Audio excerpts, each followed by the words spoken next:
Bismillah. Assalamualaikum warahmatullahi wabarakatuh. Alhamdulillah alladzi arsala rasulahu bil huda wa dinil haqq liyudhhirahu ala dini kulli wa kafa billahi syahida. Asyhadu an la ilaha illallah wahdahu la syarika lahu wa asyhadu anna Muhammadan abduhu wa rasuluh. Allahumma salli wa sallim wa barik ala Muhammadin wa ala alihi wa ashabihi wa man tabi'akum bi ihsanin ila yaumiddin. Amma ba'da, fa ya ibadallah usikum wa iyaya bi taqwallah. Faqad qala Allah ta'ala ya ayyuhalladzina amanu taqullaha ittaqullaha haqqa tuqatih wa la tamutunna illa wa antum muslimun. Wa qala Rasulullah sallallahu alaihi wasallam, man saro ayakunna akraman nas falyattaqillah wa man saro ayakunna aqwan nas falyatawakkal 'ala Allah. Sadaqallah wa sadaqa Rasul Karim. Kaum muslimin hafizakumullah, gimana kabarnya? Alhamdulillahnya masih datar, kurang semangat. Yang lebih semangat lagi, gimana kabarnya? Alhamdulillah. Baik, kaum muslimin, kita bersyukur pagi hari ini qadarullah dipertemukan oleh Allah Ta'ala. Kita berharap perjumpaan kita adalah perjumpaan yang melahirkan keberkahan yang banyak. Amin. Tidak cuma di dunia tapi juga sampai di akhirat nanti. Dan semoga perjumpaan kita menjadi nostalgia yang indah ketika di surga. Amin ya rabbal alamin. Salawat salam semoga senantiasa tercurah kepada uswah kita, tauladan kita, Rasulullah Muhammad sallallahu alaihi wasallam, beserta keluarganya, sahabatnya, dan juga orang-orang yang senantiasa istiqomah dalam dinul Islam ila yaumil qiyamah. Kaum muslimin arsyadakumullah, to the point aja karena waktu kami juga tidak banyak. Ini sesi kami hanya 30 menit. Kita akan jawab ini, mengapa harus berdakwah. Karena kayak saya khawatir judulnya membatasi kita. Pelatihan dai Ramadan. Saya khawatirnya jadi dainya cuma Ramadan toh. Kita dudukkan, bukan seperti itu. Bahkan ini hanya poin awal. Siap? Bahwa pelatihan ini adalah start aja. Dakwahnya Ramadan toh? Tidak. Baik, kita bahas. Mengapa sih kita harus berdakwah? Saya ingin tunjukkan gambar. Gambar apa ini? Pangker, mbah ngerti pangker ini, sepuh-sepuh. Yang muda tahu ya? Tahu ya ini gambar apa ya? Baik. Apa itu? Kira-kira ini orang mana? Orang barat ya. Berarti Gemiwang, Purwonegoro, Purwokerto gitu kan. Mana nih? Orang mana nih? Kira-kira tahun berapa? Kira-kira tahun berapa ini? 1870. 1870. Oke lah, ya di zaman kita mungkin tahun 80-an ini, keberadaannya tahun 80-an. Dulu pernah sempat ngetren apa namanya punk kayak gitu kan, dan seterusnya. Nah sekarang kita tengok ini. Kalau ini di mana? Ya, coba tengok dari wajahnya, wajah teman-teman kita sendiri dan seterusnya. Apa kaitannya dengan dakwah? Saya melihat fenomena yang menarik. Tahun 80-an muncul punk di Indonesia, di pinggir-pinggir jalan, di bangjo-bangjo. Hari ini sangat banyak yang seperti itu. Generasi muda yang kita maksud tersebar. Yang dulunya mungkin ada di Amerika, di Eropa, kok bisa sampai ke negeri kita? Berarti tersebar. Bahkan kemudian muncul generasi-generasi muda, berarti ada proses kaderisasi, regenerasi.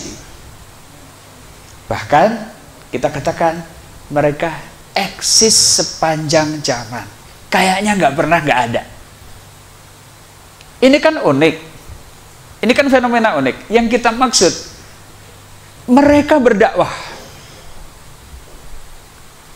Bisa dipahami? Kenapa mereka bisa tersebar? Kenapa mereka bisa melakukan regenerasi? Kenapa mereka bisa eksis sehingga senantiasa ada? Bahkan mungkin di semua tempat. Bahkan mungkin di tempat yang mungkin paling jauh, mungkin di Afrika, di pedalaman sana, pun bisa jadi sudah ada yang namanya aliran punk ini. Kenapa tadi? Karena mereka berdakwah. Dari situ kita katakan dakwah itu adalah darurah basyariyah, kebutuhan dasar manusia. Ini ingin kita munculkan bahwa kita seperti itu. Kalau kita kepengen eksis, kita kepengen tersebar, ya berarti kita harus punya pola yang sama. Kita harus berdakwah agar eksistensinya terjaga, agar tidak ditelan zaman, agar tersebar, bahkan kalau bisa agar mendominasi. Ini termasuk yang mesti dimunculkan oleh kaum muslimin hari ini adalah punya pemikiran bahwa bagaimana umat Islam kembali memimpin dunia.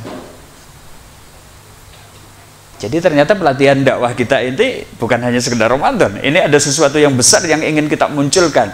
Ayo kita berdakwah. Emangnya kenapa? Dakwah itu kebutuhan pokok kita sendiri. Ya, secara pribadi ini adalah kebutuhan pribadi bagi kita. Darurah basariyah. Ya, kalau kepengen eksistensi kita itu kemudian diperhitungkan, kalau kepengen kita itu terjaga keberadaannya, ya harus berdakwah. Kalau tidak kita ditelan bumi. Gitu kan. Bahkan kalau bisa tersebar, kalau bisa bahkan kita itu mendominasi dengan dakwah. Makanya kita katakan kewibawaan Islam dan umat Islam hari ini sebenarnya berbanding lurus dengan kesadaran dakwah masing-masing kaum muslimin. Ketika kaum muslimin itu kesadaran dakwahnya rendah, maka hari ini kewibawaan Islam dan kaum muslimin pun menjadi rendah pula.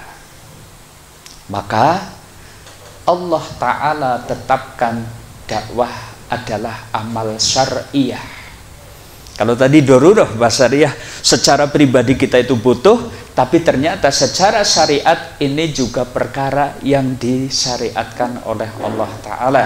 Allah Ta'ala berfirman, a'udzubillahi minasyaitonirrajim, wal takum minkum ummatun yad'una ilal khair wa ya'muruna bil ma'ruf wa yanhauna 'anil munkar wa ulaika humul muflihun. Di sini Allah Ta'ala perintahkan dengan bahasa yang halus, wal takum minkum ummatun yad'una ilal khair. Hendaknya ada di antara kalian segolongan umat yang menyeru kepada kebaikan. Ya. Wa ya'muruna bil ma'ruf, ya, mengajak-ngajak kepada kebaikan, wa yanhauna 'anil munkar, mencegah yang mungkar. Karena inilah nanti kelompok yang masuk kategori muflihun, orang-orang yang beruntung. Kalau tadi pertanyaannya mengapa kita harus berdakwah, saya pengen dua jawaban. Satu apa? Satu apa? Jadi yang sudah kami sampaikan. Kenapa kita harus berdakwah? Satu, kebutuhan dasar kita sebagai manusia kalau kepengen eksis, kalau kepengen mendominasi, kalau kepengen tersebar. Dua, ini adalah menjalankan perintah Allah. Jadi ada dua alasan. Satu apa? Kebutuhan dasar manusia. Dua, menjalankan perintah Allah. Tadi kami sampaikan, eksistensi Islam berbanding lurus dengan kesadaran umatnya untuk berdakwah. Dalam kurun waktu 70 tahun, kita mungkin merasa bangga karena kita itu adalah mayoritas. Di negeri kita yang tercinta ini, kita adalah mayoritas. Mohon maaf, kayaknya ada euforia yang membuat kita bangga. Kalau boleh saya kasih kabar, gereja mengklaim pertumbuhan mereka dalam 1 tahun itu 2,1% per tahun. Pertumbuhan jamaat mereka itu 2,1% per tahun. Yang dulu mungkin pernah kami sampaikan bahwa dalam kurun waktu 30 tahun nanti atau 50 tahun nanti, Muslim dan non-Muslim 50-50. Karena kita masih hanya berbangga saja, kami adalah mayoritas, kami yang terbanyak dan seterusnya. Survei terakhir sensus umat Islam 83%. Itu saja ternyata Profesor Dr. Bagir Salim menolaknya. Kayaknya yang real 68%. Hari ini umat Islam di Indonesia berapa? 68%. Bukan 83 versi sensus penduduk dan seterusnya. Apapun datanya, yang jelas membuat kita itu mestinya memang tersadar kita harus berdakwah. Bisa dipahami bahwa kita harus berdakwah. Dan kalau belum tertarik, saya ingin tunjukkan mengapa kita harus berdakwah. Poin yang ketiganya, kenapa kita harus berdakwah? Karena dakwah ternyata satu amal dengan keutamaan fadilah yang sedemikian besar. Saya akan tunjukkan secara cepat. Satu, dakwah adalah pekerjaan para rasul. Pekerjaan para rasul. Betapa mulianya jika profesi kita sebagaimana profesinya para nabi dan rasul. Lihat ini. Ini adalah ayat yang menjelaskan pekerjaan para rasul. Qul hadhihi sabili ad'u ilallah. Katakanlah, inilah jalan agamaku. Aku dan orang-orang yang mengikuti mengajak kamu kepada Allah. Apa pekerjaan para rasul? Berdakwah, mengajak manusia kepada Allah. Ini pekerjaan paling mulia. Hari ini boleh umat Islam itu jadi pedagang. Pedagang itu samben. Hari ini umat Islam boleh ada yang menjadi pengusaha. Pengusaha itu adalah samben. Hari ini mungkin ada seorang muslim yang dia itu adalah seorang pegawai dalam bidang tertentu di urusan pertanian dan seterusnya. Itu samben. Mestinya pekerjaan pokoknya adalah pekerjaan yang dilakukan oleh para rasul. Betapa hebatnya kita kalau kita seperti itu. Sayangnya fakta yang ada kadang justru terbalik. Sama sekali tidak terdetik untuk berdakwah. Bahkan mungkin hanya disibukkan dengan urusan bisnis dan pekerjaan kita. Maka tolong sekali lagi tekankan, ini bukan pelatihan dai Ramadan, ini pelatihan dai seumur hidup. Kita jadi dai seumur hidup, bukan sekedar di bulan Ramadan. Seumur hidup. Inilah pekerjaan dan profesinya para nabi dan rasul, dari Nabi Adam alaihissalam sampai nabi yang terakhir Nabi Muhammad SAW. Betapa bahagianya jika kita itu termasuk di antara orang yang bisa memikul bebanan tugas ini. Ini adalah karunia dari Allah Ta'ala. Satu poin yang kita garis bawahi, poin satu ini. Dua, dakwah itu disebut sebagai ahsanul a'mal. Amal banyak, tetapi termasuk di antara yang terbaik, gitu kan, adalah dakwah.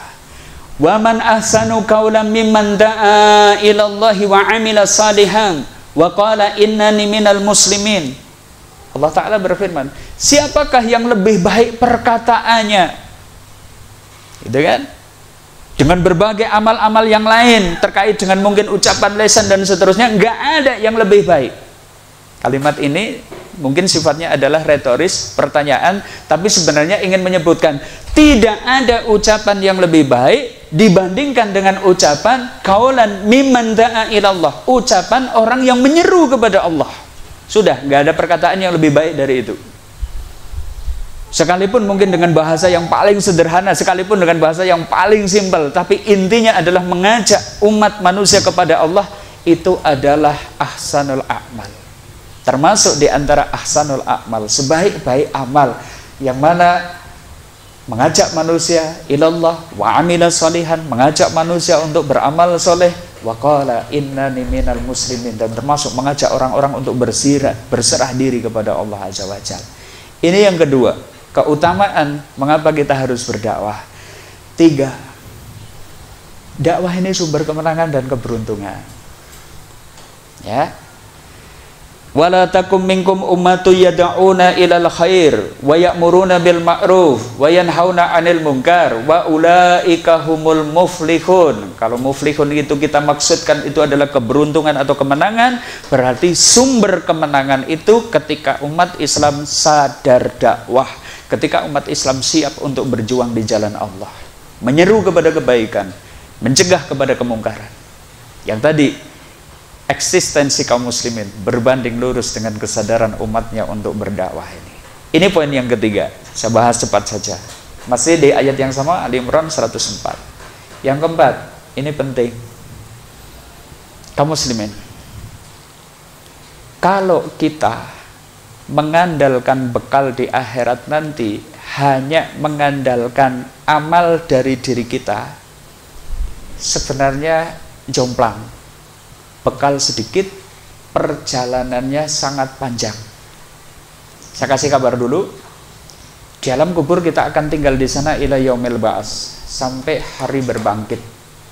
Setelah itu kemudian ada tiupan sangkakala, sampai tiupan sangkakala kedua ada jarak 40. Yang Nabi tidak menyebutkan apakah 40 tahun atau 40 bulan, 40. Tapi kemudian kita akan dibangkitkan, dikumpulkan di mahsyar, kita akan tinggal di sana. Al-yauma miqdaruhu khamsina alfasanah, satu hari yang kadarnya sama dengan 50.000 tahun. Baru nanti diselesaikan urusan hisab, ima ilal jannah, ima ilan nar. Sebagian masuk surga, sebagian masuk neraka. Kita katakan perjalanan kita panjang. Sementara waktu berbekal di dunia berapa lama? Ya, kata Nabi, rata-rata umur umatku 60. Itu saja banyak yang nggak nyampe 60. Nah, kita maksudkan, jika kau kemudian bekalan perjalanan panjang di akhirat nanti hanya mengandalkan amal kita, bekalannya sangat sedikit. Kita butuh mendapatkan multi level pahala. Dan itu bisa didapat ketika kita berdakwah. Coba kita baca hadis ini. Baginda Nabi SAW bersabda, "Man sana fil islami sunnatan hasanatan."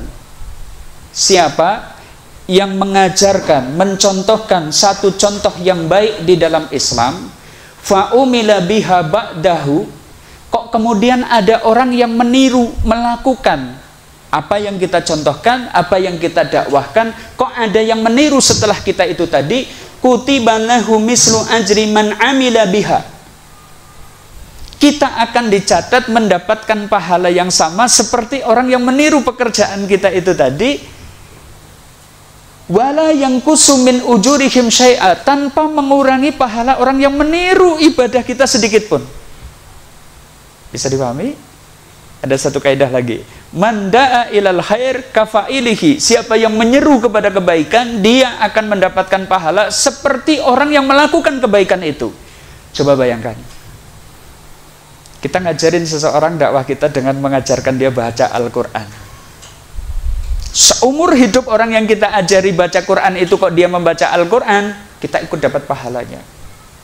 Kita mati, sudah tidak bisa menambah pahala lagi. Ternyata orang yang kita ajari membaca Al-Quran itu masih baca Al-Quran, kita dapat pahalanya. Dia menyebarkannya kepada orang lain lagi, mungkin anaknya baca Al-Quran, kita ikut dapat pahalanya.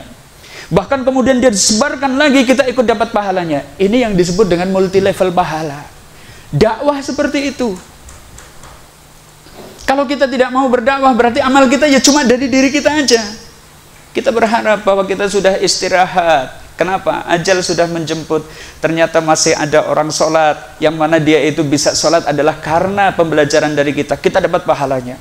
Masih ada orang yang tahajud, yang mana kita itu dulu termotivasi dia tahajud itu adalah karena apa yang kita ajarkan. Kita ikut dapat pahalanya. Subhanallah, ini salah satu misi ego, kalau bisa kita katakan, misi ego daripada dakwah. Dakwah itu ada egoismenya. Ego, jadi egoismenya apa? Supaya saya dapat multi level pahala. Ini ego. Sehingga kemudian kadang nggak peduli hujan, nggak peduli angin, ini urusannya urusan saya. Mbok orang lain nggak ada yang peduli dengan dakwah, saya akan tetap bergerak. Kenapa? Toh yang akan dapat multi level pahalanya saya sendiri. Ego ini butuh dimunculkan, gitu kan? Dorurah basariyahnya salah satunya adalah ini, gitu kan? Kita lanjutkan. Hadis ini diriwayatkan oleh Imam Muslim, ya. Hadis ini diriwayatkan Imam Muslim. 5, bahkan menurut Nabi, pahala dakwah kita itu sebenarnya jauh lebih bernilai daripada harta yang mungkin kita kejar. Hari ini kita bekerja, apapun aktivitas kita, mungkin dagang, karyawan, mungkin ada yang di jasa dan seterusnya, saya yakin urusannya adalah urusan nyari duit. Kata Nabi, fa wallah, maka demi Allah, kata Nabi, la ayyahdiyallahu bika rajulan khairal laka min ayakuna laka humrun na'am. Ya. Demi Allah, kata Nabi, sekiranya kamu itu bisa menjadi perantara seseorang mendapatkan hidayah Allah. Jadi orang dapat hidayah Allah karena perantaraan kita. Kata Nabi, khairul laka min ayakuna laka umrun na'am. Itu sungguh lebih bernilai dibandingkan kalian itu memiliki onta merah.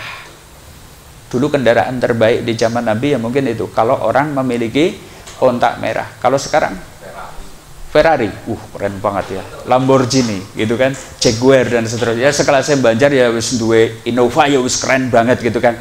Ternyata satu orang yang kita kasih hidayah, dapat hidayah, sehingga kemudian Allah memberikan hidayah karena perantaraan kita, sebenarnya nilainya lebih baik daripada onta merah. Artinya kadang kita kejar dunia itu siang malam jerih payah banting tulang, ya sebenarnya untuk ngejar dunia. Andai kita kemudian kok menyisipkan salah satu waktu kita itu ternyata untuk berdakwah, satu orang dapat hidayah karena apa yang kita lakukan, nilainya jauh lebih baik daripada unta merah ini tadi. Ini yang kelima. Yang keenam, Masya Allah, orang mau berdakwah itu didoakan oleh makhluk sejagat. Saya katakan makhluk, bukan cuma manusia. Innallaha wa malaikatahu wa ahlas samawati wal aradina. Masya Allah, kalau dengar ini mestinya bergetar hati kita ini. Innallaha, sesungguhnya Allah, wa malaikatahu, dan malaikat-malaikatnya, wa ahlas samawat, penduduk langit, wal aradina, penduduk bumi yang dua, hatta namlata fi juhriha, ingin ditegaskan oleh Nabi, sampai sekedar semut yang ada di dalam lubangnya, di dalam sarangnya, hatal huta, sampai ikan yang ada di dasar lautan, la yusalluna ala muallimin nasil khair, bersolawat. Saya sampaikan makna solawat dari makhluk kepada Tuhannya itu maksudnya apa? Permohonan rahmat, permohonan ampun. Solawat makhluk kepada Robnya yang ditujukan untuk seseorang itu tadi, artinya adalah mendoakan ampunan, mendoakan rahmat. Solawat Allah kepada hambanya maksudnya adalah pujian, sanjungan Allah kepada hambanya tadi. Innallaha, sesungguhnya Allah, berarti Allah juga bersolawat kepada siapa? Muallimil nasil khair, orang yang mengajarkan manusia kebaikan. Allah menyanjungnya, Allah memujinya. Wa malaikatahu, malaikat-malaikatnya juga bersolawat kepada orang yang mengajarkan kebaikan. Malaikat bersolawat artinya apa? Malaikat mendoakan keampunan, malaikat mendoakan rahmat, malaikat mendoakan kita. Bahkan wa ahla samawati wal aradina, seluruh penduduk langit, seluruh penduduk bumi, sampai namlat, semut. Kalau satu semut mendoakan satu kali saja kepada kita. Saya pengen tahu, pernah menemui sarang semut? Saya tanya, isinya berapa? Tidak ada yang jomblo. Isinya berapa? Satu sarang saja. Kita tidak berbicara jumlah semut yang ada di dunia ini yang semuanya itu mendoakan kita. Ini yang kadang kalau kita nggak kemudian ikut ambil bagian dalam urusan dakwah, rugi sekali. Seluruh makhluk sejagat itu mendoakan kita. Hatta al-huta, ikan yang ada di dasar laut. Masya Allah. Inilah tadi masuk kategori perkara yang masuk egoisme kita. Kita itu mesti berdakwah, nggak peduli orang mencela, nggak peduli orang mencaci, nggak peduli mungkin halangan rintangan itu menghadang kita itu nggak peduli. Kenapa? Ada egoisme yang tengah kita kejar. Kita kepengen didoakan oleh makhluk sejagat. Yang keenam dan terakhir yang ketujuh ini. Inilah sifat umat terbaik yang disanjung oleh Allah. Kuntum khaira ummatin ukhrijat linnas ta'muruna bil ma'ruf wa tanhauna 'anil munkar wa tu'minuna billah. Ya, karakter umat terbaik. Kamu itu adalah khaira ummat. Tapi ada syaratnya, bukan hanya sekedar klaim aku umat terbaik, bukan. Memenuhi syarat gak? Syaratnya apa? Kamu itu sudah ngajak-ngajak kepada kebaikan belum? Kalau belum, berarti belum masuk kategori khairu umat. Kamu sudah mencegah kemungkaran atau belum? Kalau belum, berarti bukan khairu umat. Dan ukhrijat itu berarti siap keluar. Mungkin bahasanya jamaah tabligh, khuruj gitu kan, keluar untuk menyeru kepada orang, mengajak kepada kebaikan, mencegah kemungkaran. Inilah karakter khairu umat.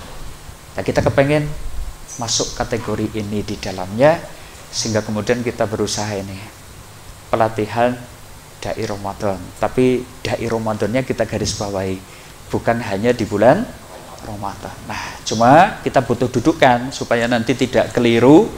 Lah wis melu pelatihan ning jebul ngomong nang arep wong tetep ndelodok wae ora iso ngomong, bahkan kemudian wis blank ora iso ngomong apa-apa. Kita dudukkan. Cakupan dakwah itu banyak. Ya. Satu ya mungkin tadi dakwah lisan, ya. Mungkin kultum, khutbah Jumat, khutbah Id, tabligh akbar, taklim kitab, seminar, nasihat secara person, secara lisan. Ini dakwah, ya. Dakwah lisan. Sementara dakwah tidak cuma dengan lisan, gitu kan. Artinya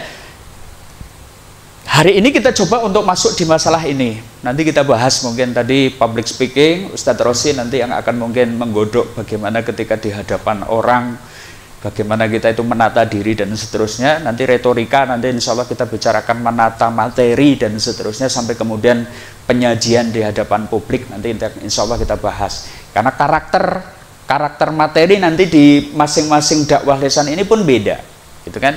Kultum mestinya bagaimana, khutbah Jumat bagaimana, khutbah Id bagaimana, takblik akbar seperti apa, karakternya beda, ya.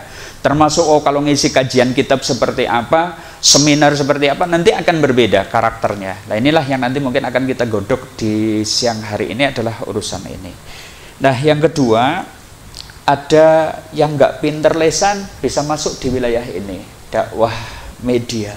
Ya hari ini bahkan bisa jadi lebih efektif ya.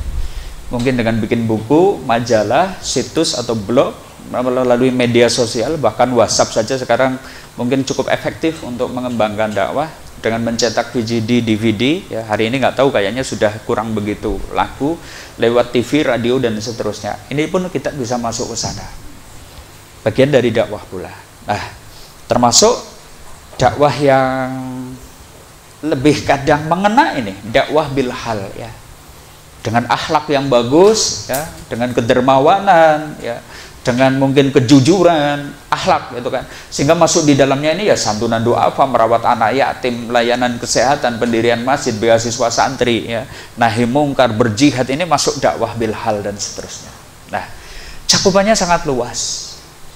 Kayaknya dengan keterbatasan kita masing-masing tidak membuat kita tidak bisa ikut ambil bagian dalam dakwah. Ini yang butuh kita dudukkan.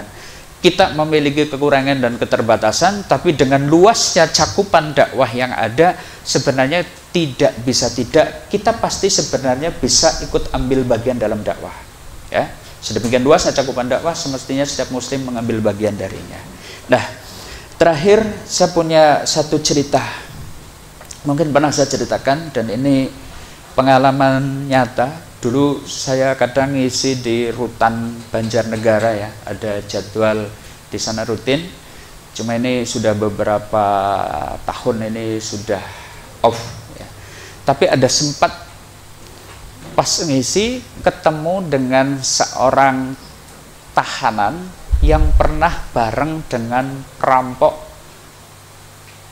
Ini perampok kelas nasional. Jadi sudah menjadi kejar-kejaran Mabes gitu kan. Qadarullah itu ketangkepnya di Banjarnegara habis ngerampok toko emas di Kalibening.